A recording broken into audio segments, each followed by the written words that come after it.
Soleiman Faqiri died in an Ontario jail cell in 2016. Ever since, his family has been searching for answers. I've been covering this story for nearly 7 years. Now, a coroner's inquest has finally concluded, with the jury ruling his death a homicide. Here's what we've learned, and a warning, some of what you're about to see is distressing. First, some background. Soleiman suffered from schizoaffective disorder, a combination of schizophrenic and bipolar symptoms. After an altercation with a neighbor, he was charged with aggravated assault, and uttering threats. But he hadn't been convicted of any crime. He was awaiting a mental health assessment at the Central East Correctional Centre in Lindsay, Ontario, but that never happened. The jail guard responsible for admitting Soleiman to the facility said he could tell from the beginning that Soleiman may have some kind of mental health issue. During the inquest, we learned the doctor overseeing Soleiman's care at the jail acknowledged Soleiman was in acute psychiatric crisis and deteriorating day by day. At no point was he seen by a psychiatrist or taken to a hospital for treatment. Why? The inquest heard the jail psychiatrist was on vacation at the time, that there was a fractured relationship with the nearby Ross Memorial Hospital, and that neither jail or healthcare staff believed they could send him to the emergency room, even though it's policy to send someone there if they can't get the care they need inside. One jail guard wrote to 60 supervising staff about Soleiman's condition. The email read in part, "He has been naked, washing walls and rolling in his own feces for 4 days. The inmate needs to be showered and the cell disinfected." Another guard, a sergeant, was so desperate to get Soleiman help that he actually broke protocol and filmed Soleiman inside his cell. Trust? Who are you looking to trust? The video begins with the guard speaking to Soleiman through the window of his cell. Can you see the picture of the condition of the cell? The stench of feces, urine, and vomit by the appearance of it. Acting irrationally. He's not responding. I'm going to try to get him out and get him cleaned up. You know what? You got some stuff all over you. If I take you out, are we going to be able to get you showered and cleaned up? If I get you a gown? Yes? Do you trust me?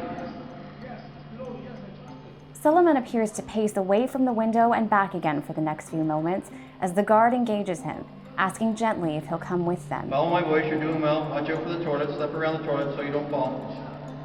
Soleiman, if I get you up and if I open the hatch, will you put some handcuffs on so I can get you to a shower? The guard is able to handcuff Soleiman. That works, good job. Thank you. And a second guard covers him with a sheet before they walk him to the shower. The inquest heard something as simple as a shower might have been his final moment of joy. Another previously unseen video shows Soleiman calm and cooperating with staff as they transferred him from a cell just hours before he died. You can see Soleiman in a wheelchair covered with a white sheet as a group of healthcare staff and a jail manager slowly wheel him out of view of the camera. They were moving him to a maximum segregation unit where the hope was that he'd have better care. The inquest made public for the first time video of Soleiman's final moments. CBC News has been asking for that video since he died. On December 15, 2016, Soleiman was taken to the shower area of the maximum segregation unit. He was kept there for at least an hour while some correctional staff pressed for an institutional crisis intervention team to come in and move Soleiman to his new cell. One manager, tired of waiting for a decision, decided to go ahead and start moving Soleiman. Soleiman is led in handcuffs down the hallway towards cell B10. One officer alleges Soleiman spits at him and slaps Soleiman in response. Soleiman hunches down, while officers begin pushing him towards the cell. As he's hunched down, another guard pepper sprays him in the face.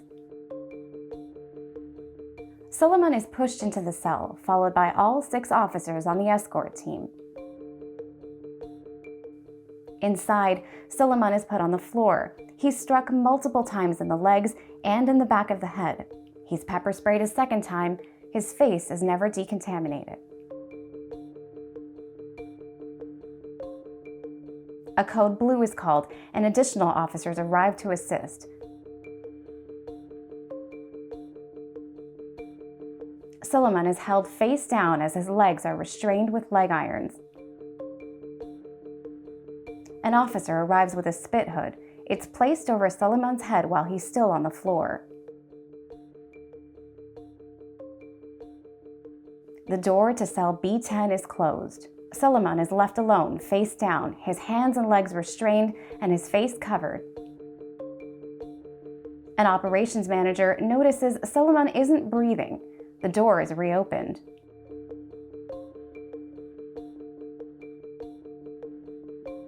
He's turned over and the spit hood is removed. Soleiman is unresponsive and a medical alert is called.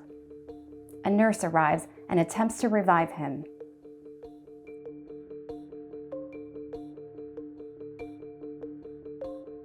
Ten minutes later, paramedics arrive. They too can't revive Soleiman. Soleiman is pronounced dead at 3:47 p.m. A former inmate who was housed directly across from Soleiman the day he died spoke to police after his death.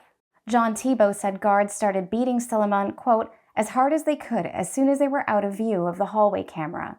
He spoke with CBC's The Fifth Estate back in 2018. They beat him to death. Like, I don't know how else to describe it at all. There's no other answer. They viciously beat him to death. No one was ever charged in Soleiman's death. Ontario Provincial Police cleared the guards involved even after the province's chief forensic pathologist determined the guards' actions directly contributed to his death. So where does that leave us? An inquest isn't a criminal trial. There's no finding of fault. But as far as we know, there's nothing stopping police from reopening the investigation. Criminal defense lawyer Amna Qureshi said charges could still be laid after the inquest. It's not out of the question that whatever comes up during this inquest can be used as evidence, compelling evidence to reopen an investigation. Whether that will happen, we'll have to wait and see. Ontario's Solicitor General responded to questions about the case in the legislature in November. As it relates to the inquest, we cannot comment on it. It would be inappropriate.